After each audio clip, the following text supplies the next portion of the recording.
Hey guys, welcome back to Mgtow is Freedom. I'm John, your host. Thank you very much for subscribing, for clicking thumbs up, for making this channel a success. And it's not really about my success, it's about the success of the concept of Mgtow, which is men going their own way. If it was just a couple hundred Mgtow, that'd be one thing. But it's a movement that's growing. It's growing worldwide. And it's growing among all age groups, all nationalities, all races, all creeds, all income levels, in fact. Mgtow is on the rise. Right? And you can define the value of a movement, right, in a free society, right, by the size and effort its enemy takes to destroy it. So there's this thing called feminism. The socially engineered program that is being developed and continually implemented at greater and greater degrees. And finally, we reached a point of resistance. And it's being done in a way that is marvelous. It seems to be, I don't want to use the word unstoppable, but it certainly is carrying a lot of momentum. And the enemy is aware of it now. Feminism's aware of Mgtow and they want to destroy it. Too bad, we're here. The cat's out of the bag, as it were. But I want to talk about second-class citizens in this video. Right? That is what has driven men to become Mgtow. Second-class citizen, what is that? Well, in America, it's supposed to be the land of the free and the home of the brave, and everyone has equal rights. And I know there's going to be constant struggles against prejudice, constant struggles against all social iniquities, right? But if we want to just examine the case of men now, whether black or white, rich, poor, married, single, old or young, we are all second-class citizens. Citizens in the eyes of society in general. We're second class in our own lives, in our own relationships. We're second class definitely in the eyes of feminists, which is a vast, vast percentage of the women who are alive now. And we are also second-class citizens in the eyes of the law. Make sure we're good. Okay. Now, what is a second-class citizen? Well, a second-class citizen is less than first class. Right? So that means you have expectations put on you that first-class citizens don't. Right about that. Shirt was bunched. Second-class citizens owe the first-class citizens deference, gratitude. Right? Second-class citizens have to pay more because their lives aren't as valuable. They are considered a burden that has to pay for itself. Right? So how is it that men are second-class citizens? What happened? Well, as we know, men have been considered now for a couple of generations to owe women.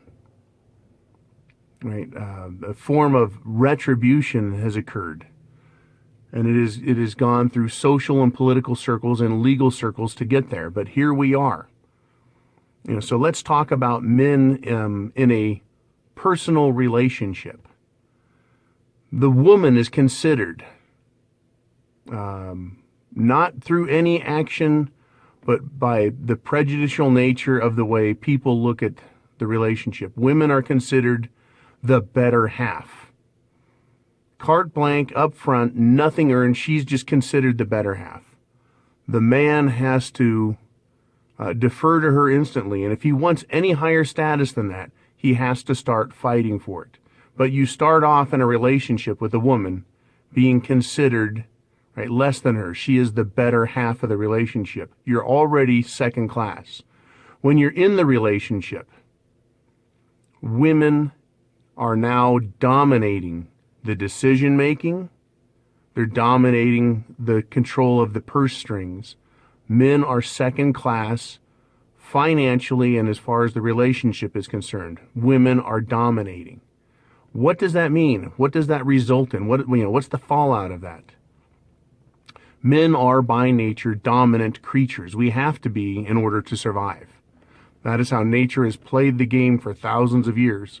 And men are now socially told that they're no longer that dominant figure. So they have to take a deferential attitude or position in that relationship that is unique to their character. It is a negative uniqueness. We're second class now. Now, when the man steps out of his home and he's walking down the street, there's an expectation that he defers to women. He steps aside. He steps off the curb.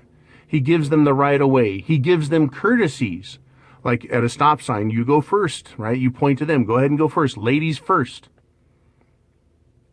There is this social deference to strangers, to women, that they still be given that preferential treatment. And there are at times women that want to scowl at you for getting the door, for stepping aside. And we allow them.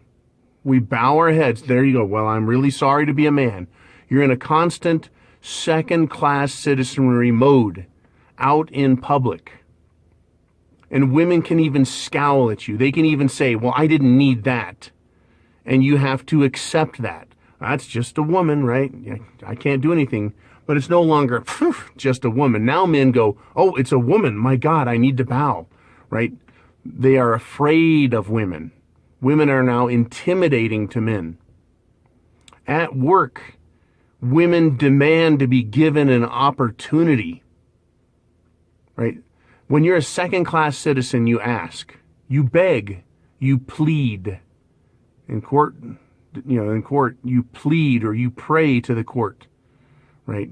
Women demand their first class. They expect it. Men plea and they ask. It used to be that in order to get an opportunity, not get the job, but just get the opportunity, you had to prove not only that you were willing to do the job and wanting to do the job and excited about the job, you had to prove that you could do the job. Now, women want the opportunity to do the job because they are alive, because they want it. That is the demand of a first-class citizen that takes preference over a second-class man's evidence or proof that he can do it. He is just second class. And even if he is qualified to do the job, he is set aside, and the first-class citizen, the woman, is supposed to be given that job. Now, I know that that's the expectation. That's not always the case, but that's the expectation. Women run around, especially these outright or extroverted feminists. They demand not only that they be accepted, but they given opportunities that they haven't earned. Opportunity is not what everyone gets. Opportunity is what you make. Anyway, so we move on. Second-class citizens. What is it about men? At work, there's a social work environment. Men are expected to defer to women at work, just as they did at home. Now that attitude has been carried into the workplace. So at the water cooler, in the break room, in the smoke room, or outside in the smoking area, you have to defer to women. Women are allowed to make lewd jokes. They're allowed to make crass comments, snotty, bitchy comments. And men are expected to take it. You're not allowed to call them whores, cunts, bitches. Nothing of the negative sort is allowed. That can be punished. It is punished at work with sanctions, loss of income, or loss of promotion. It is the position of the man as second-class citizen to always lose to the woman in the court of public appeal, right? In the social paradigm, men lose to women. That is reinforced heavily by the entertainment industry, television, movies, radio. Men are constantly being lampooned as stupid, slow, lazy. Words like worthless, right, are used to describe men now. Worthless, right? You will always hear women in movies calling men worthless. You're worthless. And we're expected to, one, accept that, and two, not say a word. That is the position the second-class citizen takes. Acceptance of their position, which is inferior, and to live with that. You have no say. You have no voice. There is no court of appeal for you as a second-class citizen. So what is going on? Well, it's also, what is going on is it started with the divorce movement, right? The simplification and ease at which divorces are done, and the granting of special privilege to women in court has created an air of superiority about them in the relationship that makes men behave and accept second-class status. Women would go to court and they would complain about the man, and the judge gives their word preferential treatment because women no longer are the liars. You see, men are now the liars.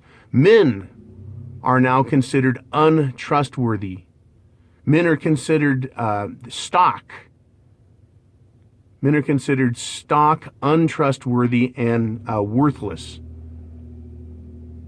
So when a complaint is made about them, women are believed, not only in court, but in public, in private, in the family.